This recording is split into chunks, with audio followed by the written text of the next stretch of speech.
utterly scorned, meaning you can't buy love and you can't sell it.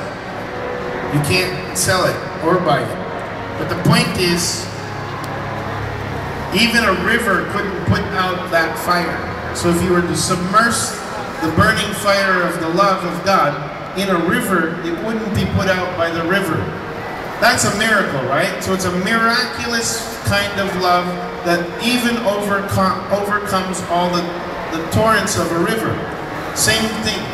Love like this in a world so dark, in a world that constantly tries to bring you down, instilled in you, will not be quenched, will not be put out. Certainly will make your life better if you had this, and I'm telling you that you can have this. Because Job is merely a human being. He's a mere man like you and I. He is not God and he's not an angel. He's a real live human being. If Job could have this kind of love, you can have this kind of love. Love that is permanent. And it's the kind of love that's talked about in Corinthians 13 when he says, love conquers all, or love never fails. Job has it. Now we go back to the story of Job. What occurred next are many things. It's 40 chapters long. It reads like a Shakespearean novel or Shakespearean sonnet. It's an amazingly poetic, beautiful story. It keeps unfolding over and over, new attacks of the devil on Job, and no matter what happens, Job's permanent love for God will not waver. He will not give up on loving God and yearning for the relationship he had with God.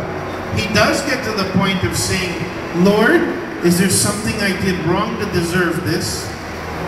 If there is, can you help me find out what it is, because I would instantly repent. Lord, was it something I did when my youth? Did I do something when I was a young man? One of those foolish things I did, and it's catching up to me now. Is that why I'm having all of these troubles? Because he has no idea that it's Satan bringing on the trouble. The friends show up. The friends make it worse. The friends say, let's go comfort our friend Job. Let's go sympathize with him. And when they show up, they see his awful condition and say, Job, you know what? Men in your condition, the only way it gets this bad is you must have sinned. Yet the story told us from the start, the Lord said Job was blameless. It says right there, Job did not sin in what he said. Job was blameless and turned aside from evil. He was fearing God all the time.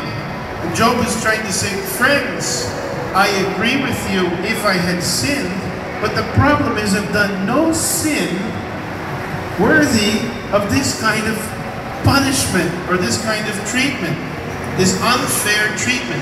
The world was treating Job so unfairly. He was the greatest man and he was getting the worst time. And I'm trying to say, the world, when it drags you down, you're in the same situation. You can overcome it. One way, the kind of love that Job had. You want to know how to have it, as in Corinthians 13. Now Job goes through it all, cherishing the relationship with God. He even gets to the point of saying, why are you doing this? He even gets to one point where he says, if I could see God face to face, you know what I would tell him?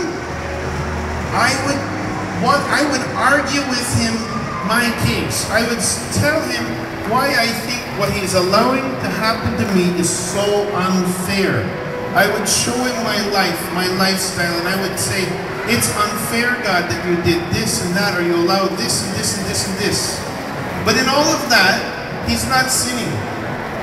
He's just saying, why? It's not fair. And he's going to go through this list. He even talks about his list. He makes a very long speech about what he would say to God if he ever saw God face to face. And you know what happens?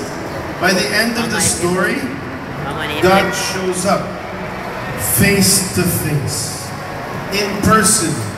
He says, God just starts into his speech pretty quick.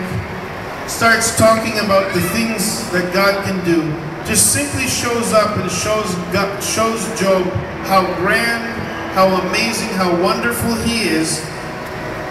And it's the amazing thing that happens, Job is completely speechless. He's ready to tell, if I saw God, I would say this and this and this and this. God shows up and Job has nothing to say. He says, whatever I was going to say, I completely changed my mind. Now that I've seen the Lord in person, now that I know this love relationship is back in, because he knows he has seen God, he's in a relationship with God, that God still cares, it's enough for him. He doesn't have to argue another word. In fact, he says none of those things which everyone said, Job, you know, if you say that to God, I think you're on the border of sinning. God shows up.